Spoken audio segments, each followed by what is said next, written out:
Welcome to the Popish Plot. I'm Nate. I'm Jessica. And I'm Mike. And today, we are here in our preparation. Is it preparation or is this actually Christmas this time? is preparation.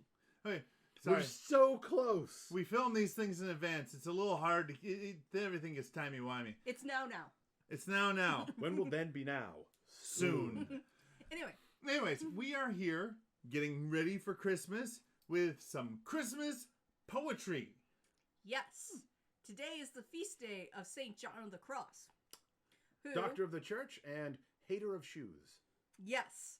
Also a priest, a mystic, and a poet whose writings are considered some of the greatest of Spanish literature and, in general, just great Christian mystical writing. Oh, yeah.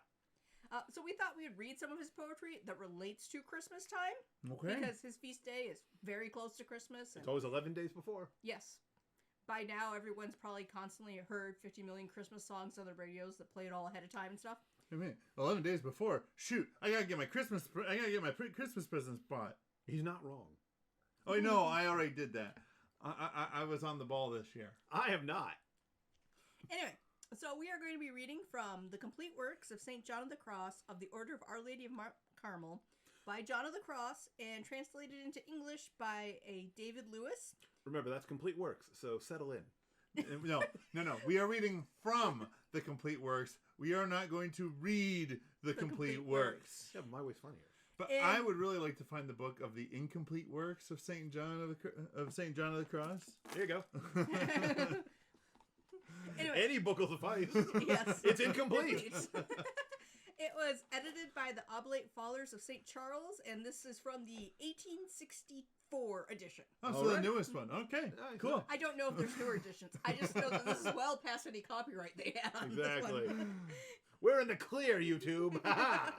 This is entitled Desires, the Desires of the Holy Fathers. When the ancient saints were waiting, hope came down to their relief, and made lighter by its presence the sore pressure of their grief. I have the feeling that, they had to do a little bit of work to get it to rhyme like that. Totally. Yeah. Relief and grief. I mean, it works. It's But translation is a very subtle art. I was never a big fan of the rhyming couplet, Okay, but we have scheme. many more sets of fours. Fair enough. But still hope deferred together, with the longing which they had, to behold the promised bridegroom, made them sick at heart and sad. Pouring forth their supplications, in their misery they lay, sighing, weeping, and lamenting, with strong crying, night and day. That he would the times determine, and among them come and stay. Oh, that I, so one entreated, might rejoice to see his day. Hasten then thy work and finish. Send him, Lord, who thou wilt send. Was the cry of one, another's, oh, that he the heavens would rend. That I might behold his coming, and my wail be turned to mirth, let the clouds rain down the just one, so long desired on the earth.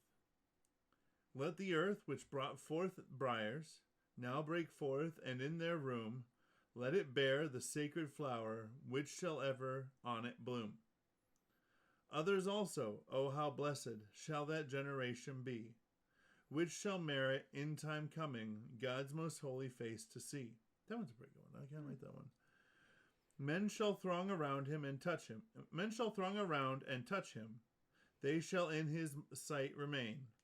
In the sacraments rejoicing, he himself shall then ordain.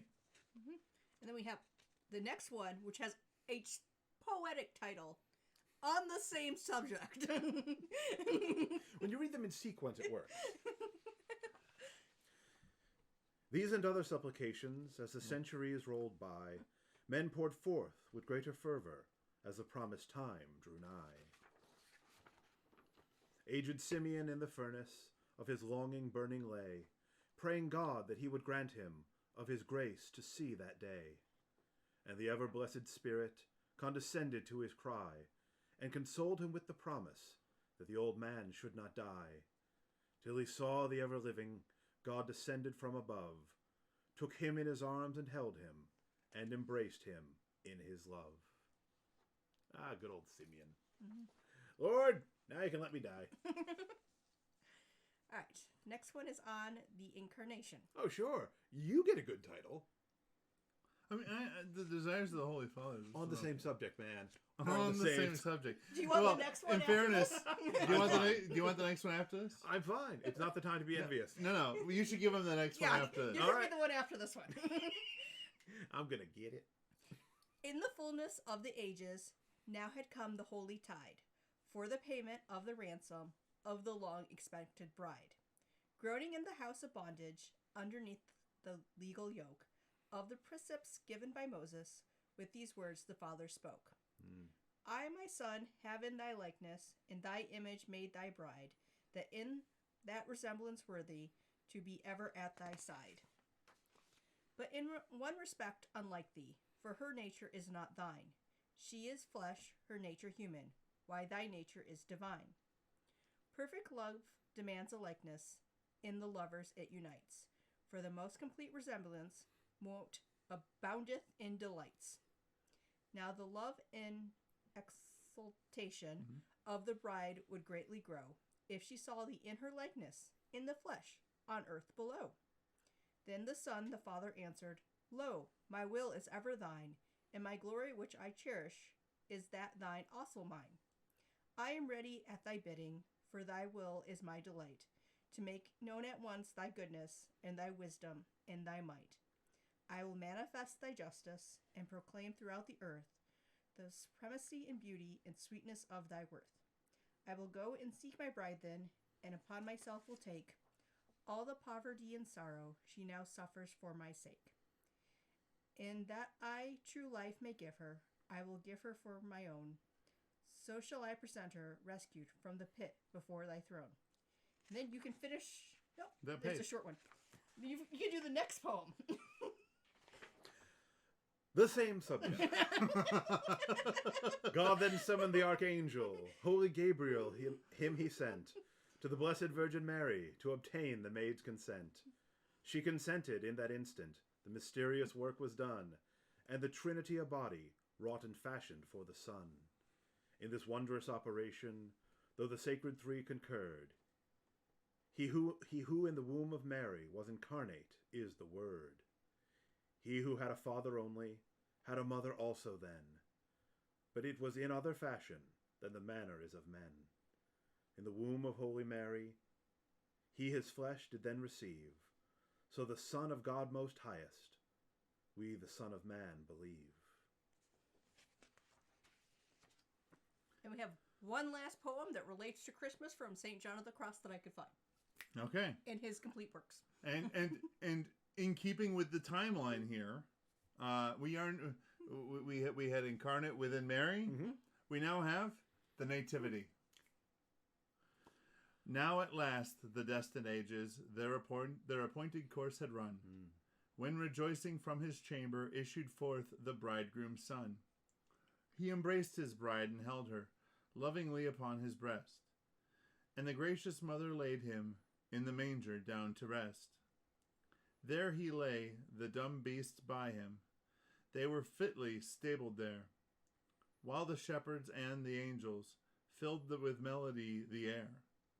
So the feast of their espousals with solemnity was kept, but Almighty God, an infant, in the manger moaned and wept. So the bride at her betrothal did the bridal gifts arrange, but the mother looked in wonder at the marvelous exchange. Men gave forth a song of gladness, God himself a plaintive moan, both possessing that which never had been hitherto their own.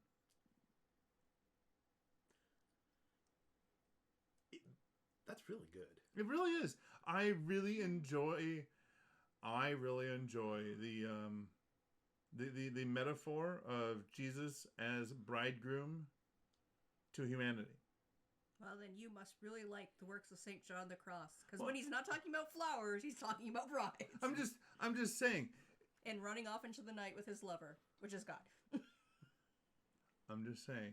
If you think at it, if you think about it from the perspective of, talking against things like the philosophy of penal substitution, when you put his relationship to us in the terms of him as a bridegroom, and us the bride, it really much more makes the correct picture of his coming from the Father to retrieve us, if you will.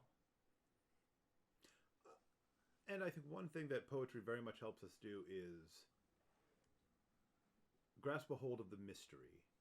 The fact that there's a poetry in the beauty of everything God does. We here at the Popish Plot, we're big fans of truth. We like to construct arguments, but sometimes just let the rhythm of the words, convey the message as much as the words themselves. Sam, comment below with your favorite poem that is not a visit from St. Nicholas. Please. Hey, it's a great poem. But it is, but it's just too easy.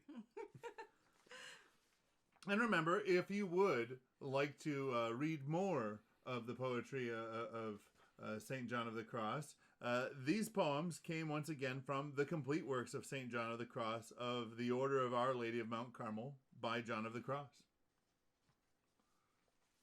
Find it where fantastic books are sold. Maybe Or as a just stocking stuffer for all of your family and friends. Or just Google it on the internet, Yeah. or Yeah. I mean, I'm sure St. John of the Cross is not going to be upset that even if he was alive, he wouldn't get paid royalties for this book. Look, seriously embrace property, those discouched Carmelites. At the same time, there are people who are working to publish the book. So if you'd like to have a copy that sits on your shelf, go buy one. Mm-hmm. But yes, you can go online and probably find a good fair deal of them, if not all of his poems. Yeah. So give this episode a like, subscribe to our channel, ring the church bell to be notified the next time we read poetry. And until next time, remember to live your faith. Love your faith. Share that love.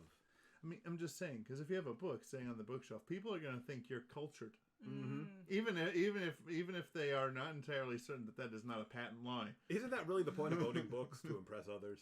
No, it's so you can have all the knowledge. Because you think with the internet, you could just look anything up. But if you It's want some overrated. obscure piece of trivia, like, the clothing designs of 1926, Podunk Town, you need the book that was written by their ladies' auxiliary. Darn right you do. Darn tootin'.